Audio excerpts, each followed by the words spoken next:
Hello, hello, hello, everyone, and welcome, welcome, welcome to Conversational Witchcraft with me, Dawn the Kitchen Witch. Before we get going, this is your reminder to make sure that you subscribe to this channel, click all the like buttons and the bell buttons and the notification buttons. And if you love what we're doing here, please go right ahead and click support us. That will help us pay our wonderful producer. You can buy me a cup of coffee. You know how much I love the coffee. And you can help support this podcast to keep bringing you great information, inspiration, magic, and conversations. And don't forget, you can learn more about me and connect with me online, learn more about food magic and kitchen witchcraft at cucinaaurora.com. And you can follow me on social media at Cucina Aurora. Okay, enough about me. Let's talk about our fabulous guest today. It is the amazing, incredible, fantastic, glorious Granddaughter Crow. Granddaughter Crow is a medicine woman, a public speaker, a teacher, intuitive reader, and author of Wisdom of the Natural World. Descending from a long line of spiritual leaders, she is an empath, medium, a member of the Navajo Nation. She was voted Woman of the Year in 2015 by the National Association of Professional Women, and I am very grateful to call her my friend. So welcome back to the show, Granddaughter Crow. I'm just so happy to see you. How I are know you? I am doing really, really well, Dawn, and I love following you on social media and all of the things that you bring to the world. And I just love coming on your show. I always have like the best time doing Yay. really, really well. Yes. Yeah, so we're recording this in January. So how were your holidays? How was a new year? Like how did you feel about 2024? Because it was a weird year for a lot of us. Yeah. Holidays were quiet. I did a lot. Me and my husband just kind of stayed low and just let the rest of the world do what the rest of the world does. Mhm. Digesting 2024 and coming into 2025, there's a lot of changes and challenges within the environment, shall I say, within the world stage. And, I'm not going to preach one side of the aisle or the other, but I do know that there is a lot of mystery and unknown out there that we will be coming into. So, for your audience, if you're feeling like I've never faced a 2025 before, I don't know how this is going to pan out, I am in the unknown. Welcome to the club. Let's be in the unknown together because that is where we can create a beautiful life on purpose and we can come together as community. Make sure, audience, that you keep up with channels like this one, Conversational Witchcraft, to feed your soul so that you Mhm. don't get dragged into the rabbit hole of things and fears to come. So make sure Yeah. you guys are taking care of yourself Yeah. spiritually, emotionally, and finding community. I think that's really important, speaking friend to friend and woman entrepreneur to woman entrepreneur and writer to writer and spiritualist to spiritualist. Like 2024 was fucking hard in ways that I think I myself didn't expect, in ways that when I talk to people, they didn't expect these shifts, these endings and beginnings, these again, like everything all at once. And you thought, oh, when we got through the first crazy election in 2016 and then the next crazy election in 2020 and then this crazy election in 2024 and you lived through the pandemic and all of these things that have climate change, all these things that have been happening. And you thought, okay, it's going to ease up. It's going to ease up at some point. And it felt like even after all that, 2024 was the hardest year so far that I've had personally. Yeah. Um, and I had literally just said to my partner earlier today, do you think I should keep doing this podcast? Do you think, do you think I should keep putting my energy into this? And he was like, absolutely. And to your point, these are the spaces in which we exchange ideas, in the spaces in which we connect with other people and realize we're not alone, you know, and it's so important because of the shitstorm that is the world, right? Yeah. Yeah. And you're absolutely right. These are the times that we too are tired. But as the female entrepreneur, author, creator, podcaster, life force, what we bring is community. Um, we answer questions of things that people want to know.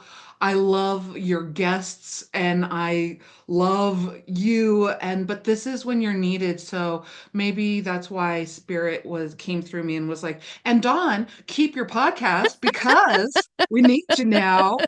Girl, we need you now. If Right, not right. now is the biggest time that we need Yeah. you. Yeah. Absolutely. How are you managing through all the shifts and changes?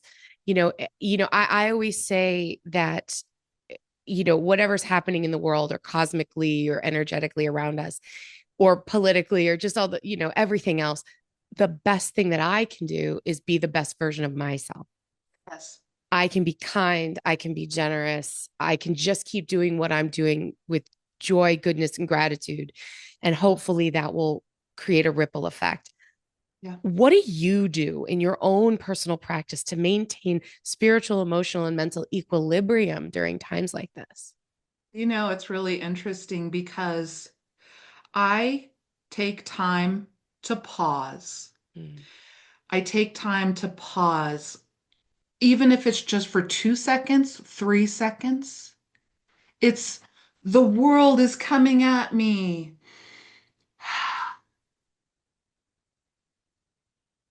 And I'm not going to react.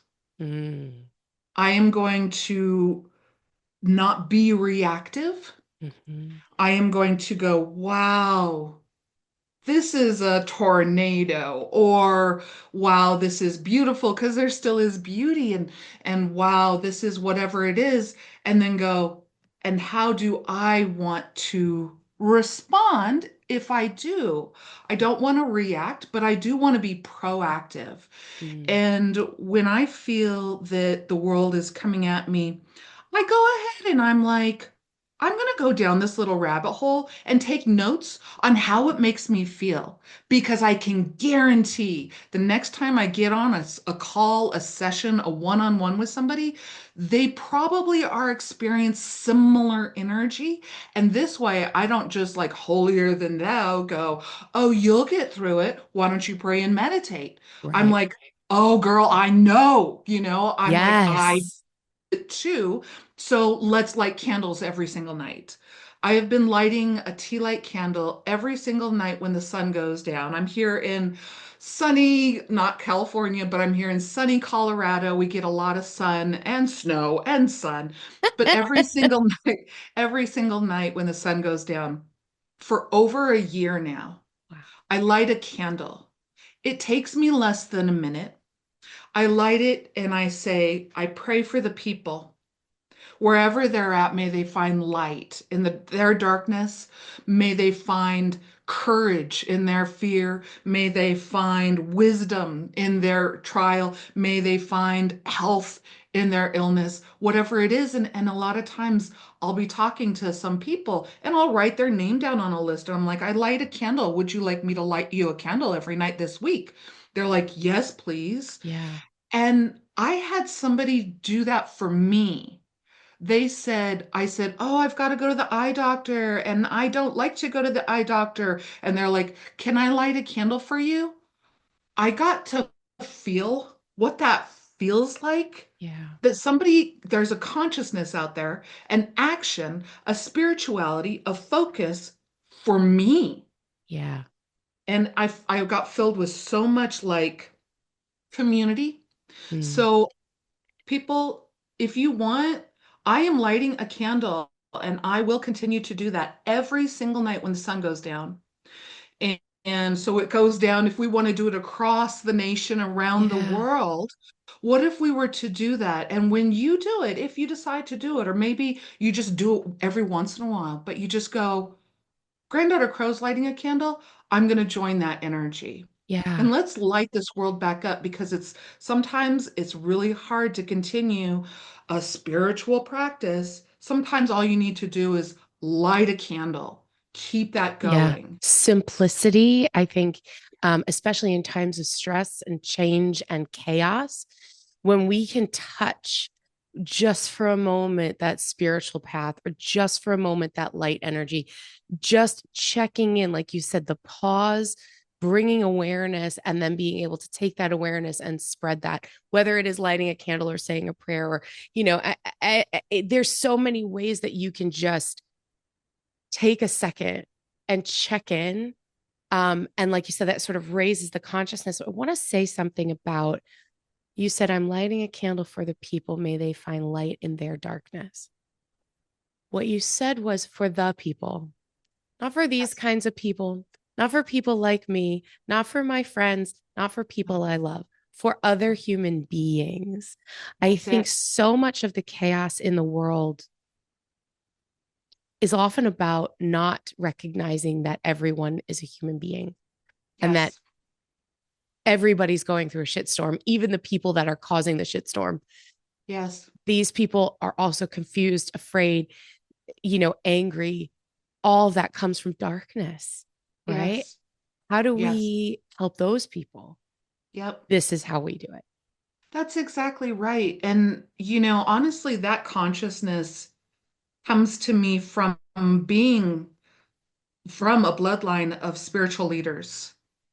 The idea, we share a lot of that in common. Both of our, fathers have done seminary and all of that. And so this consciousness of saying a prayer for the people, mic drop, is exactly it, because that's not my ego. That's not, Yeah. it brings in this idea that we are a tribe of the human race, Yep. that there is less separateness and there is separateness. I think the part of the problem is our sense of separation, be Mm. it because of the pandemic and the lockdown and the social distancing and all of that that we literally had to go through, and then the different political polls, and then the different, like, what is your position on this topic, and what is your position on that topic, and all of that. Yes, I think that there is, the duality in order to find the center. But when we allow that to continue to make us feel separate and alone, and we allow ourselves to feel like we're separate from Godhead or Goddess head or whatever it is, Yeah. divine, Yeah. that is where the darkness really takes place. And so if I could bring a light there, that we are not as we are more like each other than we are separate. Absolutely. Absolutely. And there's so much more to understanding differences, and there's so much more to understanding cycles and darkness. And you know it's an interesting time for me that we are recording this at this particular moment. We get off the new year and everybody's like, resolutions and change and implement this and start good habits, and I'm over here going, no, hibernate, recalibrate, renew, go inward, take your time, sit in the dark a little bit. We can't appreciate that light if we're not in that dark a little bit. And so to be able to share whatever little light we have with other people who are sitting in a darkness, I think is really important. And Yep. also, I think this is going to sound crazy, it's just the way my brain works, is you cannot uh it's uncomfortable if you're asleep and it's dark in your room and somebody throws a light on. You're like shocked to the system, and I'm going to reject it, and I'm going to pull the covers up over my head, and I don't want to see it. But if you're in a room that slowly gets lighter as the sun rises, you naturally acclimate to that light. So Yeah. we can't, as spiritual people, go up to people and be like, oh my God, I'm just going to put good energy all over you and you're going to feel amazing. Blah, blah. That's just not how it's going to work, right? We have to take baby steps, which is healthier for us and healthier for other people as well. Yep. I love this. I absolutely love this. Because speaking of the darkness, what about The shadow. Right. So that like brings us right to, but I'm all excited about the your new book, which is the shamanism and your shadow. And that's kind of why I think the darkness specifically is on my mind, Me you know, too. time of day, time of year, this topic that we're talking about. So you have this new book, Shamanism and Your Shadow. And the underscore is using animal guides to explore and heal your inner self. So let's take this in bite-sized pieces, all right? Normally I would have like had a break and then come back and then like go deep dive into the book, but there's so much stuff. So we're just going to barrel through. Can you define for us through your eyes and through the eyes of this book, what are you defining as shadow? I love it. I love that. So one thing, okay, so there's a lot of shadow work books. You don't have to be spiritual. You can just go to a psychologist with Carl Jung, idea, who coined the phrase your shadow side. Mm, You can go through like maybe a life coach that doesn't have any divine spiritual inclination and look at the shadow. And so in the first part of the book, I literally kind of define the first part. It's part one, part two. I go into looking at the Carl Jung coined this is your shadow. It is the side of yourself that stays hidden from either yourself mm, mostly mhm, and or society because it's a part of yourself for whatever reason you feel is not going to be accepted mhm.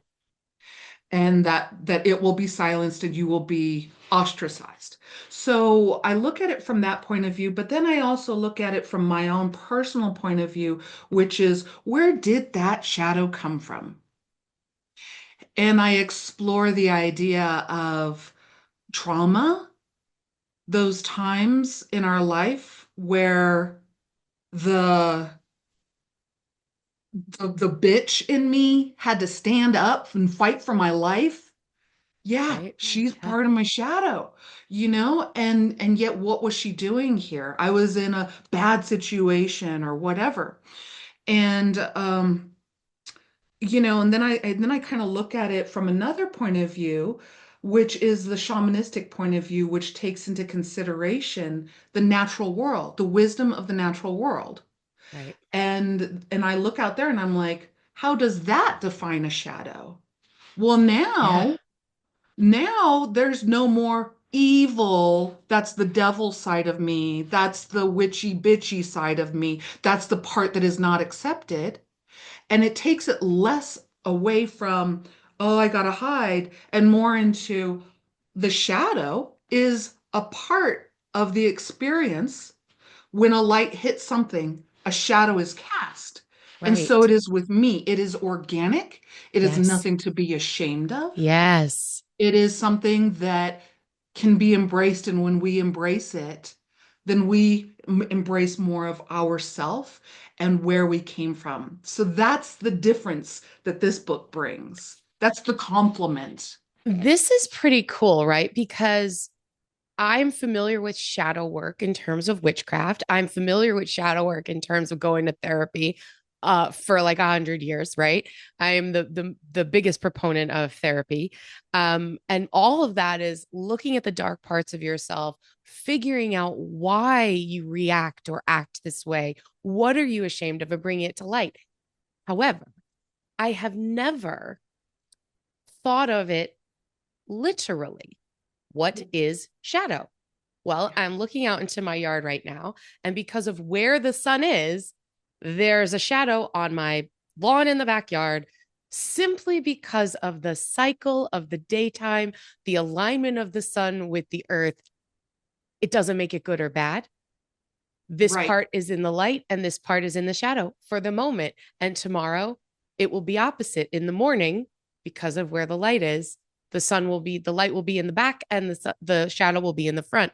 Neither is good or bad Right. or completely neutral. And I never thought about it in that way before. And thinking about it that way makes it far less scary, doesn't it? Go. What if we all have a shadow because we all have a light? Right. And which one is showing? Because we have multiple things sitting in the shadow, right? And Absolutely. multiple things showing up in the light. Depending on Absolutely. where you are, you act differently, you communicate Yep. with people differently, different parts of you Yep. shine depending on where you are. That's exactly right. Wow. So that is like, just to kind of recap, we started in on, whoa, 2024, that sucked. Whoa, Yeah. 2020, whoa, 2025. Wait a second. What happens? Wait, can we get a breath? We just came out of a pandemic and like all of these things have taken us into a darker spot.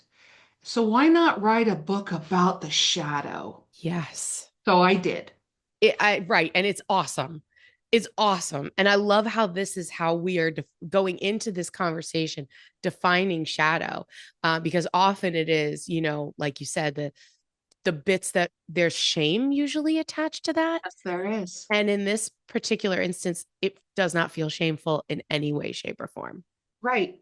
What, I mean, let's just say that here's my light side and here's my shadow. My light side, hey, I'm Granddaughter Crow. I'm a good little girl and I do really good in this world. My shadow, oh my God, I'm so tired and thirsty and I just want, it's kind of like this difference about that.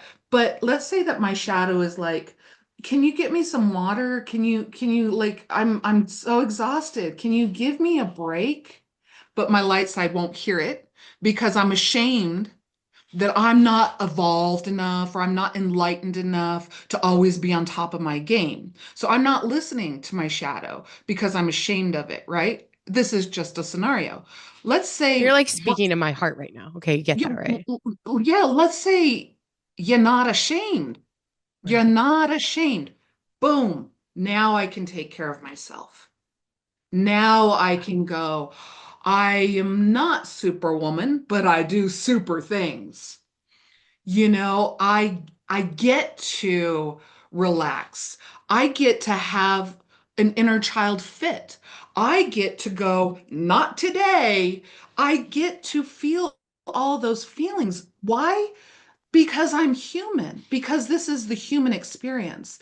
And if I allow myself to be more whole, then what do you think I allow others to be in front of me, Yes. giving them permission to shed tears, to have a meltdown without the shame that they have put on themselves because society told them that they're not supposed to, or blah blah blah blah blah. It's kind of Right. like, let's switch up the game, let's go outside, let's sit in the shadow and let's Right. play. And Yep. not for nothing, I'm one of those people that would always rather sit in the shade than in the sun. I find the sun can be too warm for me, and I'll always find the shady spot to sit in because it's a little cooler and more Yep. comfortable. And I'm blown away by this analogy because I personally feel like that on a regular basis. I Yeah. suffer with imposter syndrome crazy. Yeah. Why would anybody want to listen to me? Why would anybody want to buy my stuff? I'm nobody. That's this inner monologue that I work through on a regular basis, right? So that would be shadow because it's not what I'm not proud of that. And then that idea of I'm not enlightened enough to just push through that. I'm fine. Everything's fine. Just look at the sunny smiley bit. Everything's super great, right? Right. So when you take the shame out of it and you can go, hey, Shadow, I Yep. love what you said about like being able to have an inner child meltdown. Like I allow myself to have those feelings. Going back to this analogy of, or not an analogy, but the literal translation of shadow and going, I am a human being. I am a three-dimensional object that has mass, right? Yes. So I will cast a shadow, right? Yes. Yes. That's everybody has that, right? We are Yes. not Peter Pan trying to sew our shadow back on, Right. right? Like you have to have that, I love that. right? Like Peter Pan loses his shadow and he melts down and he loses part of his soul connected to his shadow and he has to go get it and sew it back on because he cannot live without his shadow. It's part of the story, right? we can't live without our shadow. We can't, Right. you cannot be super duper granddaughter crow, smiley, happy person every minute of every day. That's right. That's not normal. You'll No. burn out, right? Yeah. If you sit in the sun, if you sit in the sun for too long, you will get burnt. You'll get burned or you'll burn out. Exactly. So we have to love and appreciate that shadow Yep. and accept that as part of who we are as humans and also as witches or magical practitioners. Absolutely. 100, Amazing. 100%. 100%. And I think that if you take the shame out of the shadow and you realize that it's organic and that you're not alone Yeah. and that everybody has one, the worst people are the ones that think that they don't have a shadow Mm. because they do. And their shadow is so hidden from themselves that they have become something that they're really not. It's Catholic priests. I'll just say that. we're just gonna we're just gonna say that. We're just gonna put that out there. But Be an absolutely. example. Not Yeah. not all of them. You guys know what No. I'm saying. You Yeah, know what but I'm the saying. hypocrisy, Exactly. people that are oh, I'm better than you, or I'm holier than you, or I'm more this than you, and then you're like, dude, you're kind of fucked up just like I am. Like we're all a Only mess. Yeah, the only problem is I have come to accept and not be ashamed of my shadow. If you could do the same, if you could come to accept your shadow and actually look at it Yeah. and recognize what's going on there, you could heal. Yeah. I mean, that's a Yeah. hypothesis, but it's like, Yeah. Yeah, but we say like, I've done yoga for many, many years, and the end of yoga practice, and you say, namaste, the light in me recognizes the light in you, for with the other people that you are practicing with. And even if I'm by myself and practicing by myself, I still end my practice with, hands in prayer and namaste for my own heart. I recognize the light in me. And then I, send that light out to the rest of the world. But what if we also recognize a shadow in each other? yeah, What if we're able to sit and hold that space for someone and go, I understand that you've been through trauma and that's nothing to be ashamed of because I've been there too. So let's yep, sit with it. yep. Not rush through it, not poo poo it, not act like it doesn't exist. Let's sit with shadow. Let's sit Yeah, in this moment and go, yes, fucking sucks. yeah. And this is another beautiful dimension of this book is this idea that I have experienced personally is that until I sit with my own shadow, until I sit with her and all Mm, of her aspects, yeah. only until I do that can I comfortably sit with you and yours. Because if I am treating my shadow like it should not exist, that I am better than it, then I put it down, that I don't want to understand the trauma of this little girl that has this shadow, that know everything was good. If I'm Yeah. still ashamed of mine, when I look at yours, I'm going to cast shame and blame on you. I'm going to be like, oh, you shouldn't say that. Oh, you shouldn't be this way. And so now all of a sudden we're denying not only ourselves, but each other. But the beauty is if I sit with mine, I don't have to feel embarrassed about yours because I've accepted mine. Because that's all Amazing. I was never embarrassed about your shadow. I was only projecting my embarrassment of my own shadow, my own darkness Yeah. onto other people. Well, right, because you don't want to look at somebody else's garbage if you haven't dealt with yours, because that's just going to bring up all that stuff. But Right. yeah, So I don't want to be in a room with somebody who had this experience because it's too painful for me, because it reminds me, because I haven't dealt with my shit. Again, this is why I say people need to do this work. They need to go to therapy. They need to read books like this because it makes the best thing you can do for yourself and for the best thing you can do for the people you love is to take care of your own stuff, sit in your shadow and deal with it. Right. yep, One of the things I love that you talk about in this book is using animals for the four directions in the shadow work. Can you talk a little bit about that and particularly why you chose these four animals. And the four animals are raven, snake, owl, and wolf. Love it. Yeah. So shadow, shadow work. Taboo topic, Granddaughter Crow. Scary taboo topic. Oh, well, then let me think of the scary taboo animals. Allow them to take us there. The Mm. scary raven, the carrion bird that eats roadkill. Ooh, is in all the scary movies in the background. You go outside and you're all, you hear. Exactly. That's a wonderful raven. That's a wonderful raven We have, impression. I had this amazing experience with a raven the other day. I was at a stoplight and literally a huge raven with the white collar and everything. And he flew down, swooped up and up to like a fence post that was right next to me. And he just sat there. And I was like, don't move. Just don't. Just don't. It was amazing. Anyway, sorry, not to divert, but Oh, that's it was exactly incredible. right. Incredible. That's exactly right. And so, what if we were to, this is like a four-step process. Literally, people, if you've never done shadow work, this book will help you from A to Z through the whole thing. But when we're talking about these animals are going to help us to recognize, to understand, and to integrate our shadow. So the next one is the snake, right? Mm, Ooh, the taboo, of the Garden of Eden. Is that Satan? Is my shadow Satan? Well, let's go ahead and look at the snake and how it slithers around and how it sheds its old hmm. identity of shame in order to step into this beautiful work, just like we will be doing when we do the shadow work. There's a part of our old Right. identity that we shed. The owl, hoo hoo, if you see one, they look alien. There's so much lore around if you see an owl that either you're a witch or somebody's gonna die, and oh my God, they see in the darkness and all of this kind of just like you would think your shadow.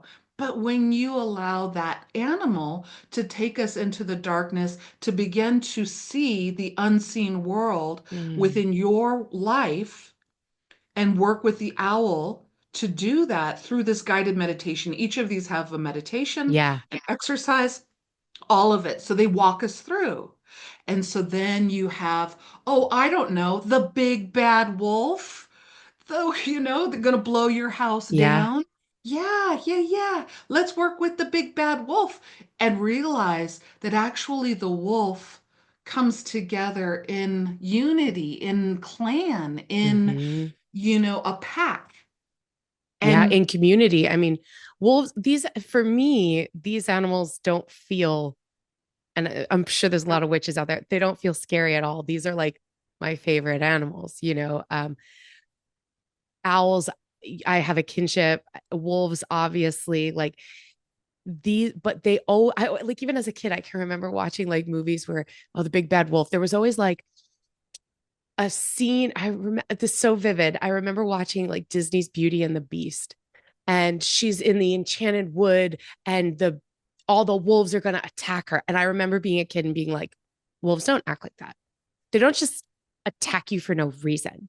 They're really being like terrible to the wolves. Like that's not how wolves act, you know?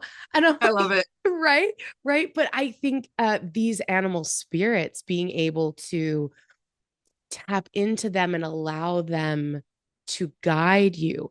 How do they guide us? And So, do we each work with all four of them, or does one of them resonate with us more than the others? In normal practice, I would answer that as we identify with one animal totem or spirit guide more than others. Yes. It's an individual thing. Some of us have a really one strong one. Some of us have different times of year that we identify with different spirit totems. And when I say identify with, spirit totems. What I'm saying is, if you look at their natural attributes and how they behave in the world, how they eat, how they approach life, how they approach everything, and you emulate that same thing, like a crow or a raven can rise above, a crow and a raven can, come down and recycle old energy. They are very intelligent and they love shiny things. And so I am Granddaughter Crow. I also do those things. I have those behaviors. I recycle energy, which is kind of like recycling roadkill. But in this book in particular, each of us get to meet each of these. There is a chapter for each one of these. And my wonderful husband, Jeffrey Gray, wrote the meditation. And so you get to Yes. read this meditation of you're in the prairie and it is the sun coming up and you're walking to the east and it's first thing in the morning. And then you connect with the raven and all of these little things. And then the time to pause where you get your own messages from the Raven, you get to feel how you feel. Then journal prompts come along and you get to journal Yes. your experience. And then I start helping you to understand what all those symbols mean so that you can start recognizing, oh, my shadow. Oh, I understand where it came from. Mm-hmm. Oh, I want to integrate it. Oh, it has missed me. Mm, right. Because these are the parts of ourselves that are ignored. Right. So I'm sure there's a lot of inner child stuff sitting in there. And, that stuff needs to be addressed. And I imagine myself going through some of those meditations as a child with this animal as my guide into that world. Yeah. It's very, very, very beautiful. Um, I mean, you kind of answered this question already, but what made you feel like this book is what was needed now? Like, why this book right now in Yeah. your life? Yeah. Well, you can't write a book unless you actually do the work. At least that's the way it is with me. Yeah. And so going through the shadows. So, I mean, the, you know, bird's eye view, I would say what we just talked about. We went through 2016, we went through 2020, then the pandemic. Now we've got 2024. What's going to happen in 2025? All of these things causing us to kind of go within, especially the pandemic, the literal, Shut keep out. your Yeah. distance, really eliminated a lot of the things that we distract ourselves with. You can't go Mm, to the restaurant all the time. You can't just go out and do this. yeah. We stopped getting distracted. And so, when we can't get distracted by the external environment, we have to go within. And so, what a perfect time, since I know most people have done a little inner reflection Yeah. in under the pandemic, whatever it is, and there's still residual there. Yeah. And then another thing is, honestly, my husband just said, let's hit him with a really strong magical book. Granddaughter Crow, you talk about the wisdom of the natural world. You talk about belief being and beyond. You talk Yes. about all these things. Let's go ahead and go there. It was his idea. And I was like, okie dokie. Well, And that's we, really interesting, right? Because Belief, Being, and Beyond, that was the book that I met you through. And that book for me was very influential because you really did combine so much of this sort of like, uh, I want to say like self-help wellness with magic and intentionality and spirit work. So I love spaces like that where things dovetail. So to see you take a turn to something that's really spiritual, really witchy. I mean, again, it's called shamanism and your shadow. This is something that feels like it's speaking to a different part of you as a spiritual practitioner, absolutely. right? Absolutely. You're pulling on so much of that, of your inner power coming from a different spot, coming from heart and root chakra as opposed to intellect. Is that Absolutely. it? Does it feel different for you? Absolutely. Absolutely. So, like I said, there's part one and part two. And so, part one is more of that academic intellect. Granddaughter Crow is going to take you around the world and show you that we're all the same and comparative religions and da da da da Yes. da and Which we love you love. guys. And then the second part of the book is like, so let's get down to brass taxes. I am a Navajo medicine woman, and it has taken me a long time to be okay with being that in this world. I'm a Gen X here, so I was raised in 1970. We moved up from the reservation on the New Mexico side, the Navajo reservation where I was born. We moved up for schooling and healthcare up to Denver. So all of my peers don't have a red body. They have white bodies, they have black bodies, they have brown bodies. I didn't look like anybody. Yeah. And so my inner child was like, whoa, whoa. And Right. then having a mother who's Dutch, oh, now am I not Navajo enough? Can I claim these terms? And and through this last few years, I mean, I say it. They call me Granddaughter Crow. Yes, I practice shamanism. But I had to go through looking at myself and finding the parts about myself that were hidden in the shadow that was afraid that I wasn't enough to make these claims of I'm Navajo. Well, you know what? I am. I've got a certificate of Indian blood. It's not about quantifiable, well, half of me is this and the other half is that. Now Right. I'm all confused. I had to blend in Right. and I did a lot of work over the last couple of years. And now I'm like, yeah, I'm Granddaughter Crow. I Yeah. am a shaman and Yeah. I do represent, I'm a blood from the Navajo Nation. I don't speak like any other Navajo, but I can throw this shit down. Yes, you fucking can. And also, let's not discount that in that shadow is generational trauma, right? Absolutely. I mean, Yes. the history of the Navajo and what has happened to those people and the fact that how do you I think have standing proud in who you are Yes. is hard enough Yeah. when you don't carry that generational trauma. And then some people are standing extra tall because of the generational trauma. And they're like, no, no, no, I'm proud and this is my culture and this is who I am. But they're hanging on to so much of that hurt and anger Yes. and resentment and rightfully so, right? But that's also shadow, right? So you've really worked through that. I mean, listen, no one would after speaking to you for 30 seconds would ever doubt who you are Right. and the validity of who you are and what you bring into the world. It is surprising to me to hear you say that is how you feel about yourself or your heritage or do you feel Exactly. enough of this or not enough of that Right. because Like, we admire you so much. oh, see, and this is the whole thing. At the beginning, you were talking about imposter syndrome and all of that, and I talk to a lot of people on a very deep level. So it's kind of the same thing. Absolutely. So you just said, anybody that talks to me for 30 seconds can like go, okay, I got her number, Yeah. except for me, Yeah. right?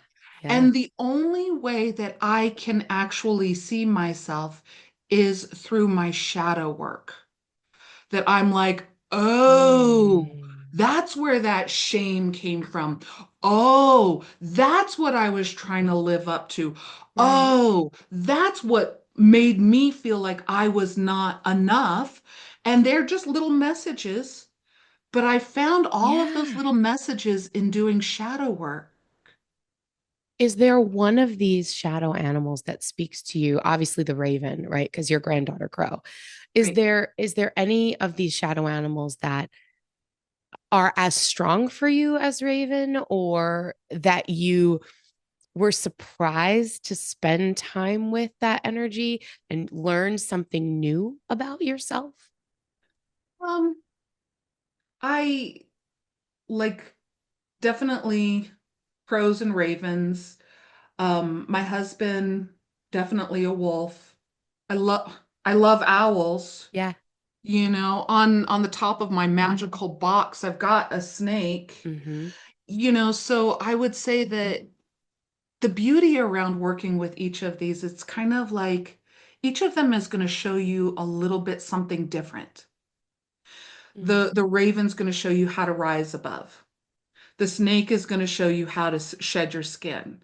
The owl is going to show you how to find that hidden treasure. Yeah. That wolf is going to take you into its pack and love you.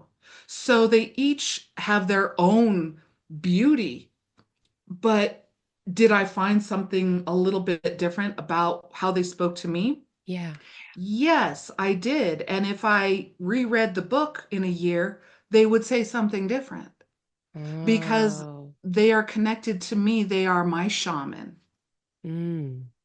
And they will teach me whether it's through my shadow needing to project onto an animal in order to reflect back with the spirit of the animal showing me how that works. Yeah, so every single time I could read this book every year and the raven will tell me something different because I had Yeah. to reread this book a lot when you're Yeah. writing a book. So it always kind of something a little bit like, whoa, I forgot about that part Yeah.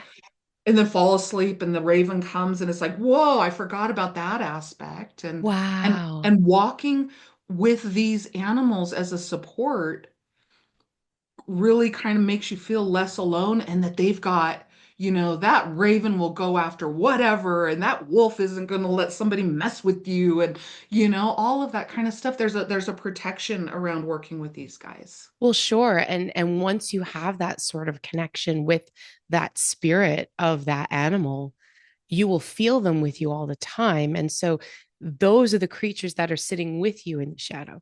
They're there keeping you company and being like, yeah, let's take a look at this. A snake says, can we peel this back? Can we find something new? Right? Owl says, what can we uncover here? Is there wisdom in what we're learning? You know, and I mean, from my own experience, they work together, right? Yeah. Right, that influences you in this way and then the other one goes, oh, but wait, did you think about this?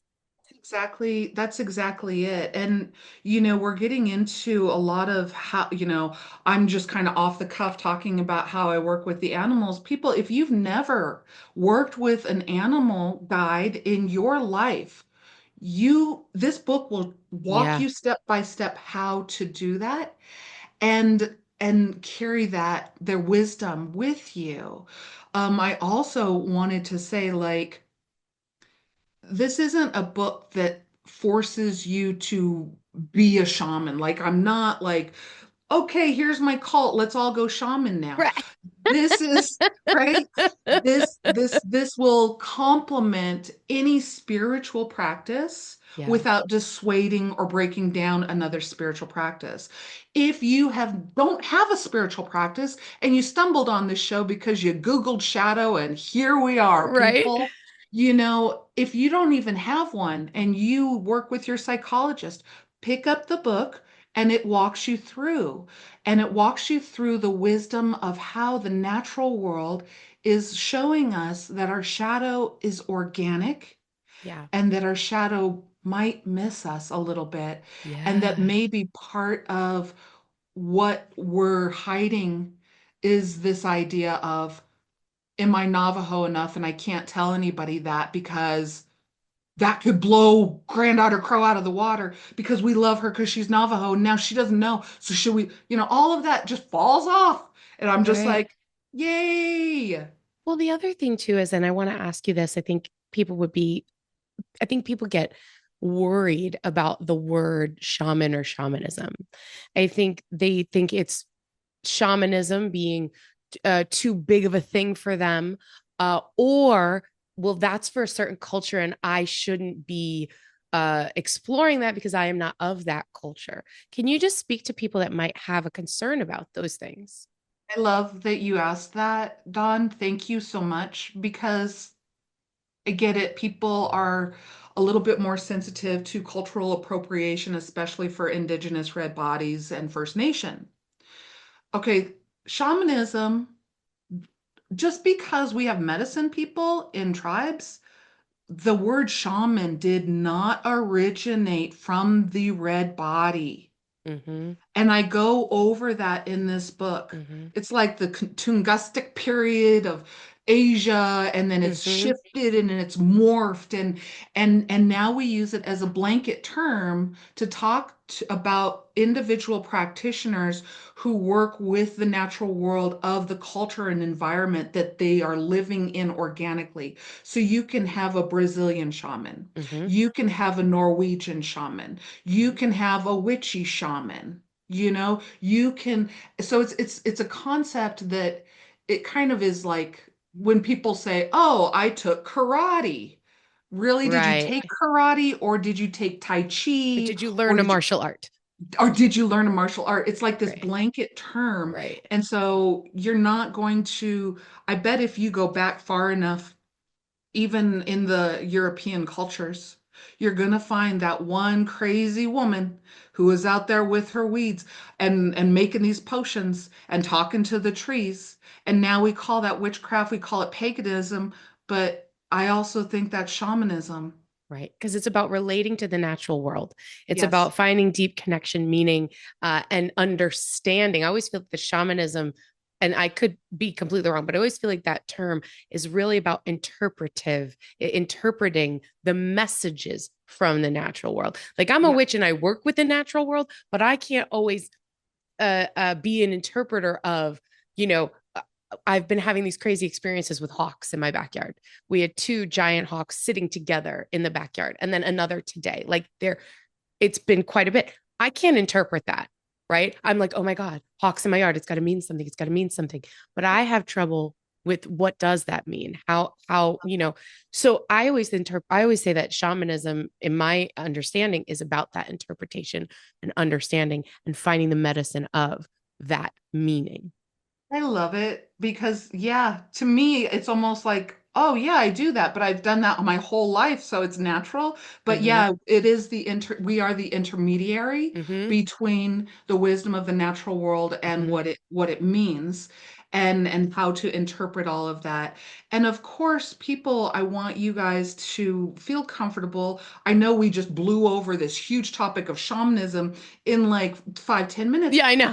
There is so much more There's to it. so And if you much. do have questions or want to go, but Granddaughter Crow, what about this? Put a comment in. I will be watching the Yes, comments and I will respond she because will. there's a lot of little tiny nuances that I don't want to skate over with it. But yeah, shamanism. Don't be afraid of becoming a shaman or having to practice shamanism in order to work in this book.